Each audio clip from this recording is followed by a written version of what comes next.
अस्सलाम वालेकुम नाजरीन, आपका मेज़बान ज़फ़रुल्लाह तहीम और आप देख रहे हैं वतन न्यूज़। नाजरीन, इस वक्त मैं मौजूद हूँ सरदार मोहम्मद मियां सुमरो हाउस में। हमारे साथ मौजूद हैं सरदार मोहम्मद मियां सुमरो की हमशीरा मैडम मलिया सुमरो साहिबा। आइए मज़ीद उनसे जानते हैं जो उन लोगों ने अपने घर को मेडिकल कैम्प में कन्वर्ट कर दिया। यहाँ पर मुतासरीनों को खुल के इलाज किया जा रहा है, बाहर से डॉक्टर मंगवाए गए थे। आइए मज़ीद उनसे जानते हैं उनका मज़ीद क्या। उन्होंने कैम्प का इंतकाद किया यहाँ पर जैकबाबाद में। ऐसी कैम्प तो कहीं भी दिखने को नहीं मिली है। इस हवाले से आपका क्या कहना है? देखिए, आवाम के लिए अपना घर खोल देना, मेरा नहीं ख्याल कोई भी सियासतदान जो आजकल के सियासतदान अपने को कहते हैं वो ये कभी नहीं करते।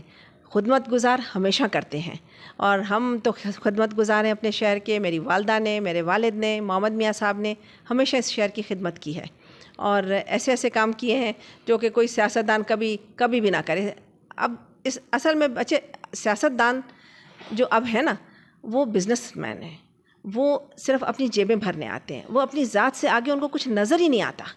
अभी भी देखो बड़े खुश हैं, कोई यहाँ नज़र आपको नहीं आएगा क्योंकि वो इंतज़ार करें पैसों का कि पैसे आएंगे और हम खाएंगे, ज़्यादा पानी आएगा, ज़्यादा पैसा आएगा, ज़्यादा माल बनाएंगे। आवाम की उनको कोई परवाह नहीं है। और अफसोस यह कि आवाम अगर अभी भी नहीं जागेगी तो कब जागेगी? जब सिंध डूब गया है, आवाम तबाह हो चुकी है, भिखारी बन गई है, फसल ख़त्म हो गई है। अब तो इंसानों को, आवाम को ये देख लेना चाहिए कि कौन उनका दुश्मन है। मैं तो कहूँगी कि ये हमारे दुश्मन हैं। ये सियासतदान कहलाने के काबिल नहीं है। सियासत तो इबादत है और ये तो डाकू हैं।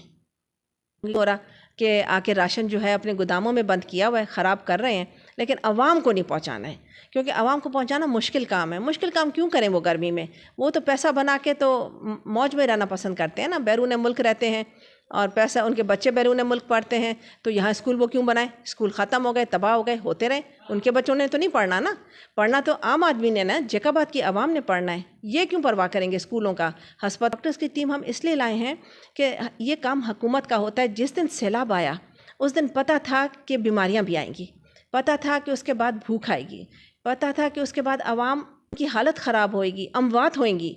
ये तो पहले ही पता था। अब ये कहना ओ आज 40 बंदा मर गया, ओ आज तो 50 मर गया, भाई तुम्हें ये पता नहीं था? तुम क्या जो बनते हो, डिप्टी कमिश्नर बनते हो, असिस्टेंट कमिश्नर बनते हो, तो तुम क्या चने चबा के आते हो? तुम पढ़ लिख कर आते हो। अगर पढ़ लिख कर आते हो और तुम फ्रॉड करके नहीं आते हो और पैसे देकर तुमने नहीं ये पोस्ट ली है, तो तुम्हें तो इतनी अक्ल होनी चाहिए कि इसके अवाम का अगला स्टेप क्या है। जिस तरह अब हम यही है कि बीमारियां हैं तो हमने पहले ही डॉक्टर्स वगैरह बुला लिए। कॉलरा, टाइफॉइड, मलेरिया अफसर कहलाते हैं। इनको ये नहीं पता था। अपने बच्चों तो उन्होंने अच्छे मुकाम पे पहुंचा दिए और उनके लिए तो सब फैसिलिटी मौजूद है। आवाम बेचारी पानी में डूब रही है। बड़े अफसोस की बात है।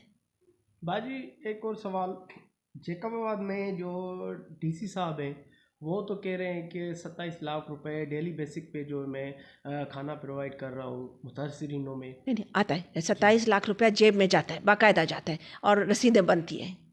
बिल्कुल बनती है, रसीदें बनती हैं और पैसा जेब में जाता है। ये बात है, सिर्फ वो पूरी बात नहीं बता रहा ना। 27 लाख, 27 नहीं, तकरीबन अभी तक 4 करोड़ और कुछ पैसे आ चुके हैं। किसी को एक दाना चावल पका हुआ खाने को नहीं मिला है, लेकिन जेबों में चले गए। भागना शुरू किया। बेटे वो वीडियो भी वायरल हुई थी। इधर वो निकला है चीफ मिनिस्टर, मगर ये कोई नई बात नहीं है। ये तो इनका हर जगह यही होता है। कैंप भी ख़त्म हो जाता है, लोग भी किराए के बैठे होते हैं, उनको सिखा के लाए होते हैं, वो भी चले जाते हैं और अल्लाह अल्लाह खैर सलाह। ये ड्रामा तो हम कब से देख रहे हैं इनके। मेरे ख्याल में बेटे ये अभी का ड्रामा नहीं है, ये तो काफ़ी अरसे से ड्रामा चल रहा है। और ये खामोखा आते हैं, पैसे ज़ाया करते हैं, अपने चोर 3-4 साथ बिठाते हैं, दौरा करते हैं। अपने मतलब के जो मीडिया वाले होते हैं उनको सिर्फ इजाज़त होती है, उनको सवाल बताए जाते हैं और फिर उनको घेर के वापस भेज दिया जाता है। अगर हिम्मत थी तो आते ना ज़रा जैकबाबाद के शहर में आके बात करते ना लोगों को। अगर हिम्मत है और अगर सच्चे हो तो आओ ना। बाजी, आप अभी आखिरी लास्ट सवाल है कि मोहम्मद मियां साहब भी जैकबाबाद पहुंच चुके हैं। मुतासरीनों के लिए कोई ऐसा कोई पैकेज या ऐसा कोई कैंप या ऐसा कोई सिस्टम अभी अलग से जो अभी जो कर रहे थे बारिशों के पहले दिनों से, जो अभी एक नया कोई पैकेज है जो आवाम के लिए कोई? जी बेटे, बिल्कुल नहीं, बिल्कुल आपका कहना सही है। देखो बहुत तकलीफ़ उठाई है आवाम ने और मीटिंगें हो रही थी कि क्या करना है। अब जो बेचारा भूखा बैठा हुआ है रोड के किनारे पे, उसका सब कुछ डूब गया है, वो क्या 8 दिन भूखा बैठा रहेगा और इंतज़ार करेगा कि मीटिंग के बाद क्या फ़ैसला होता है और क्या करना है? मतलब बहुत ही दुख की बात है कि एहसास ही नहीं उनको इंसानों का। तो हमने पहले दिन से ही अपनी तौफीक के मुताबिक जो बेचारे लोग स्कूलों में बैठे हुए थे उनको पका हुआ चिकन बिरयानी देनी शुरू कर दी। और उसके बाद पानी का टैंकर बेगम सईदा, हम 3 टैंकर्स पूरे शहर में पानी दे रहे थे, क्योंकि मिनरल वाटर की बोतलें आप शो के लिए थोड़ी सी रख सकते हो लेकिन आप पूरा नहीं कर सकते हो, तो लिहाजा वो चीज़ की जाए जो इंसान कर भी सके।